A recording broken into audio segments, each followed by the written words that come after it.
آج ہمیں کوئی نیکی کی دعوت دیتا ہے، ہم پرواہ نہیں کرتے. ہمیں کوئی کہتا ہے بھائی نماز پڑھو، قرآن پڑھو، اور بھائی درود پاک پڑھا کرو، اے عورتوں پردہ کیا کرو، کوئی پرواہ نہیں، توجہ نہیں کرتے. اس لیے کہ ہمارے دلوں میں نیکیوں کی قدر ہی نہیں. ہمارے دلوں میں قدر ہے نوٹوں کی. میں ایک سے کہتا ہوں بھائی آپ نماز پڑھو، بھائی نماز پڑھنے سے کیا میں بھائی جنت ملے گی. نماز پڑھنے سے رب راضی ہو جاتا ہے، نماز پڑھنے سے جہنم کی آگ ٹھنڈی ہو جاتی ہے، نمازی کے اوپر قبر کشادہ کر دی جاتی ہے، نمازی کی قبر جنت کے باغوں میں باغ بن جاتی ہے. بندہ تیار نہیں ہو رہا. حافظ صاحب میں مصروف آدمی، میرے پاس وقت نہیں ہے، ٹائم ہی نہیں ہے. میں کہتا ہوں یار آپ نماز پڑھا کرو، تمہیں ہر نماز کے بدلے 5,000 روپے کا نوٹ دیا جائے گا. پھر سب پریشانیاں، سب مجبوریاں ختم. 5 نماز پڑھیں گے تو 25,000 روپیہ مل جائے گا.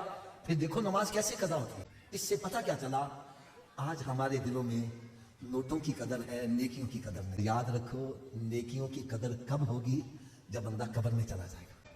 کاش میں نماز پڑھ لیتا، کاش میں قرآن پاک کی تلاوت کر لیتا، کاش میں صدقہ خیرات کر لیتا،